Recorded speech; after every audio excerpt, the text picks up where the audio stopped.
इस फॉर्म को कैसे भरना है आप बहुत आसान तरीके से इस वीडियो में जानेंगे।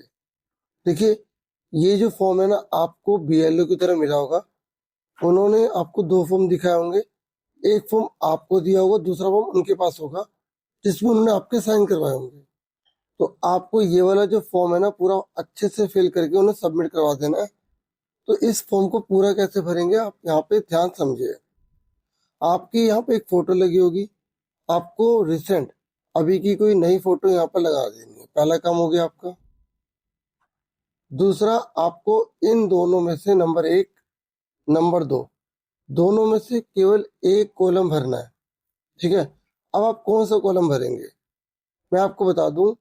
अगर आपका नाम 2002 या 2003 अगर इस लिस्ट में, एसआईआर की लिस्ट में नाम है, आपको चेक करना पड़ेगा कि आपका नाम है या नहीं। आप कई ये कमेंट्स आते हैं कि सर मैंने चेक किया 2002 की लिस्ट में मेरा नाम नहीं है, तो 2003 की लिस्ट कहाँ से मिलेगी। देखो, हर स्टेट के अंदर 2002 2003 इसमें ऐसे हुआ था। तो किसी स्टेट में 2002 में हुआ था, किसी स्टेट में 2003 में हुआ था।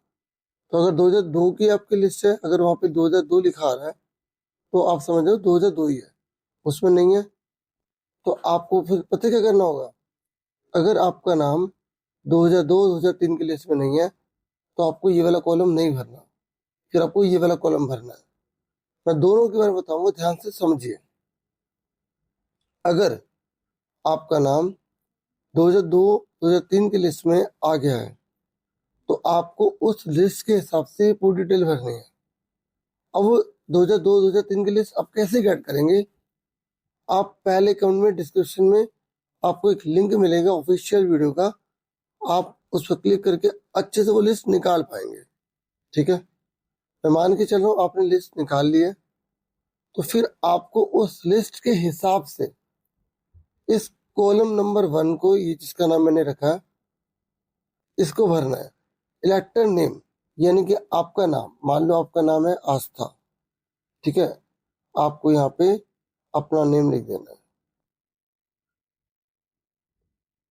फिर ईपीआईसी नंबर, आपका ईपीआईसी नंबर उस लिस्ट में लिखा होगा, नहीं तो पुराना पहचान पत्र देखना, उसमें लिखा होता है जो भी है।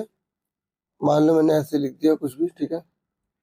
फिर रिलेटिव नेम, उस लिस्ट में आपके नाम के आगे, जैसे लिस्ट है जो आपने 2002 2003 की निकाली होगी, उस लिस्ट में आपके नाम के साथ आपके पिताजी या पति, उनका नाम लिखा होगा। मान के चलते हैं पिताजी का नाम लिखा है, तो आप पिताजी का नाम लिख देंगे। जैसे कोई, हमने यहाँ पे नाम लिख दिया आकाश। ठीक है। आप capital letter, small letter, Hindi, English, जो भी आपकी लैंग्वेज है इसमें लिख सकते हैं। फिर यहाँ पे रिलेशनशिप, ये जो आकाश है आपके क्या लगते हैं, तो ये आपके लगते हैं फादर। ठीक है। तो आप यहाँ पे लिख दोगे फादर, FATHER। ठीक है।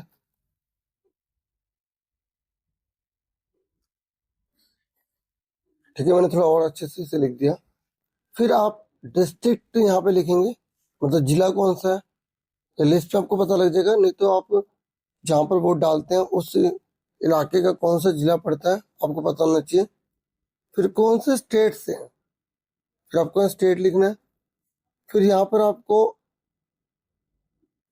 एसी नेम, यानी कि असेंबली कंस्टिट्यूंसी, विधानसभा क्षेत्र का नाम लिखना है आपको। ये आपको लिस्ट में मिलेगा, मैं आपको दिखा देता हूँ एक बार। देखिए, इस तरीके की लिस्ट आप ओपन कर पाएंगे। और मैं आपको बता दूं, ये लिखा विधानसभा निर्वाचन क्षेत्र का नाम। ठीक है। ओके, ये है इसका नंबर। और अगर लोकसभा का पूछेगा तो आपको ये बता देना, वैसे विधानसभा का पूछेगा। और ये part number, PART, part number. ठीक है। तो यहीं से आप सारा पता लगा लेंगे। और जब आप नीचे जाएंगे ना, तो यहाँ पर आप देखेंगे ये लिखे क्रम संख्या सीरियल नंबर, ये आपका नाम यहाँ पर होगा। ठीक है। और यहाँ पर आप देखेंगे पति या पिता, जिसका नाम दे रखा है वो। और यहाँ पर आपका पहचान पत्र क्रम संख्या लिखी हुई है, नंबर है ये। ठीक है। और ये उम्र वगैरह लिखी है, लिंग लिखा है। ठीक है। चल में आ गई, तो आप आराम से देख लेंगे ना। और ये लिस्ट पूरी डाउनलोड कैसे करनी है ना, उस वीडियो को मैंने बना रखा है, आप देख लेना, अच्छे से देखना, बहुत आसान तरीके से बता रखा है। आप किसी स्टेट के होंगे आराम से गेट कर लेंगे। तो अब आपको समझ में आएगा AC number, part number, serial number, भाग संख्या, ठीक है, विधानसभा क्षेत्र का जो नाम और संख्या, ठीक है, ये वाला हो गया, ये मैंने आपको बता दिया। अब जिनका नाम लिस्ट में नहीं निकला ना, उनको ये वाला पार्ट भरना है, इसको मैंने सेकंड कॉलम बोला, ठीक है। तो अब जिनका नाम पुरानी लिस्ट यानी कि 2002-2003 में नहीं है ना, तो उनको ये चीज नहीं भरनी, ठीक है। तो अब वो कैसे भरेंगे यहाँ पर? तो देखो, अब उनका नाम तो 2002-2003 में नहीं है, ठीक है, जिनका ये फॉर्म दिया गया है बीएलओ के द्वारा भरने के लिए। तो अब उनके किसी रिलेटिव का तो होगा ना, पापा का, चाचा का, दादा दादी का, तो आपको उनकी डिटेल भरनी है यहाँ पे, ठीक है। तो मान लेते हैं आपका नहीं था, आपके पापा का था, ठीक है, वो हो गई होगा, पूरी लिस्ट तो उस क्षेत्र की बनती है ना कि कौन कौन रह रहे हैं। तो नेम लिखना है, नेम, जैसे अब आपके फादर का नाम, ठीक है, आकाश है, तो आप यहाँ पे आकाश लिख देंगे, ठीक है।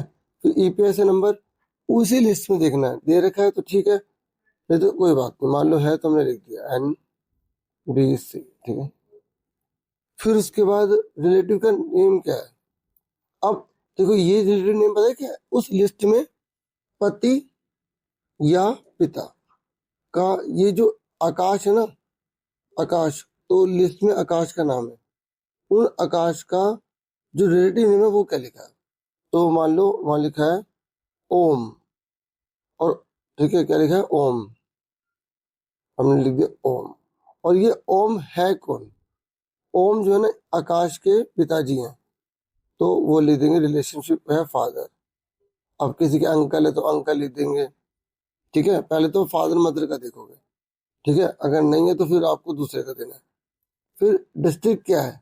तो उस लिस्ट में लिखा होगा डिस्ट्रिक्ट कौन सा है, जिला, ऐसा सबको पता होना चाहिए, तभी आप वो लिस्ट जो है ना निकाल पाओगे, ठीक है। जैसे आप वोट जहाँ डालते हैं आपके पापा, ठीक है, तो वो कौन से जिले से थे, जैसे दिल्ली का है, पंजाब का है, यूपी का, हरियाणा का, बहुत से स्टेट है, किसी का भी जो भी डिस्ट्रिक्ट लिख देंगे, ठीक है। मान लो डिस्ट्रिक्ट का हमें पता है पानीपत है, ठीक है, हमने लिख दिया पानीपत, ठीक है। फिर स्टेट कौन सा है? स्टेट हम बना रहे हैं, मान लो हरियाणा का है, ठीक है, क्योंकि देखो हरियाणा का बनाना तो हरियाणा लिख दिया, दिल्ली है तो दिल्ली का लिख देंगे, जो भी है वही लिखना है आपको, ठीक है, ओके। उसके बाद उसी लिस्ट में मैं आपको दिखा देता हूँ एक बार दोबारा, देखिए, जैसे मैंने यहाँ पे दिल्ली की निकाल के दिखाई है इस बार, ठीक है। तो यहाँ पर आपको पता लगेगा, देखो असेंबली जो कंस्टिट्यूंसी है ना, निर्वाचन क्षेत्र, उसका नाम क्या है? यहाँ पर गीता कॉलोनी, ठीक है। और यहाँ पर नंबर क्या है? 40 है, पार्ट नंबर क्या है? 2 है, ठीक है। और जिला भी यहाँ पे लिखा हुआ ईस्ट दिल्ली है, ठीक है। और ये लिस्ट ओपन तभी कर पाएंगे ना जब आपको पूरी जानकारी होगी, तो वो वाली वीडियो आप देखोगे ना, आपको बहुत बेनिफिट मिलने वाला है, ठीक है। और फिर सीरियल नंबर, जैसे अगर हम देखेंगे जो लिस्ट है ना, तो यहाँ पे सीरियल नंबर ये इस तरीके से, ये ईपीएससी नंबर है पार्ट 2, और ये यहाँ पे सेक्शन तरीके से तरीके 1 2 3, आप यहाँ से वही सेक्शन नंबर लिख देंगे, ठीक है। ये हाउस नंबर है, घर का एड्रेस होगा, ठीक है। तो ये तो पूछा नहीं है, सीरियल नंबर पूछा, तो ये सीरियल नंबर है, ये सारे के सारे, ठीक है। तो आपका जो भी नाम होगा, और रिलेटिव कौन है, ये देखो, ये है वेद प्रकाश, जैसे राजपाला के, तो ये हस्बैंड है इनके, तो ये रिलेटिव नेम होता है, ठीक है। और रिलेशनशिप क्या है? ये हस्बैंड हो गए, और एफ से क्या हो गया? फादर हो गए, ठीक है। और हिंदी में अगर लिखा है तो पी से पिताजी, ठीक है, और पा से पति, ठीक है। तो आपको समझ में, स्टेट भर लोगे, एसी नंबर दिखा दिया, एसी नंबर, पार्ट नंबर और सीरियल नंबर, ठीक है।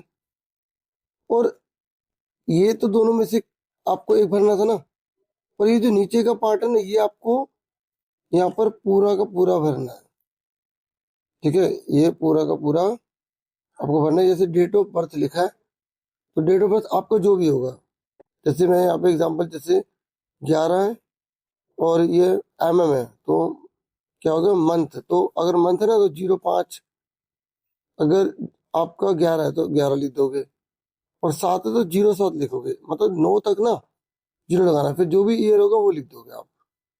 जैसे किसी का 1996 है तो वो लिख देगा, 1999 है तो वो लिख देगा, ठीक है। 1949 है, जो भी वो लिख दोगे, ठीक है। फिर आधार आपको देना है, ऑप्शनल है, देना है दो, नहीं देना मत दो। मोबाइल नंबर, ठीक है, फादर या गार्जियन नेम लिखना है। मोबाइल नंबर है लिख दोगे आप, जो भी मोबाइल नंबर होगा, ठीक है, 1234 जो भी है। उसके बाद आपको क्या करना है, फादर या गार्जियन नेम दोनों में से किसी एक को लिखना है। जैसे क्योंकि फादर मदर नहीं है तो उनको किसी ने पाला पोसा, तो वो गार्जियन का नेम लिख देंगे, ठीक है। नहीं तो फादर का नाम लिखोगे, जो भी है, जैसे आकाश है तो आकाश लिख देंगे, ठीक है। मोहन है तो मोहन, जो भी है। फिर यहाँ पर उनका ईपीएस अवेलेबल है तो लिखो, नहीं तो कोई बात नहीं। फिर यहाँ पर मदर नेम आ जाएगा, ठीक है। मदर नेम मान लो जैसे नीलम है तो नीलम लिख दिया। फिर मदर का ईपीएस नंबर है तो लिखना है, अवेलेबल है तो लिख दो, नहीं तो कोई बात नहीं। फिर स्पाउस, यानी कि आपने जैसे मतलब विवाह हुआ है ना, पत्नी है तो पत्नी का, और अगर पति है तो पति का यहाँ पर नाम आ जाएगा, और उसका ईपीएस नंबर आ जाएगा, ठीक है। समझ में आ गई। तो ये आप कैपिटल लेटर में, स्मॉल लेटर में, किसी भी भाषा में लिख सकते हैं। स्पाउस का मतलब समझ में आ गया।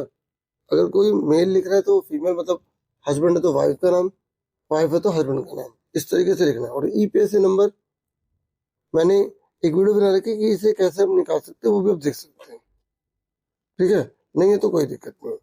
उसके बाद आपको यहाँ पर साइन में ध्यान से देख लेना, ये गलती कर सकते हो आप, क्योंकि यहाँ पे रूल लिखा हुआ है।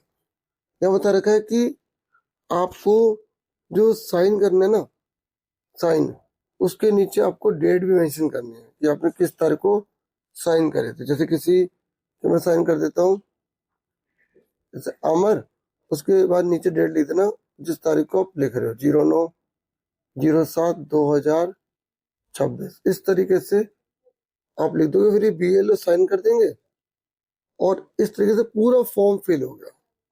मैंने बहुत अच्छे से समझाया। वीडियो को लाइक जरूर किया करो, चैनल को सब्सक्राइब करें और शेयर भी करें। Thank you very much.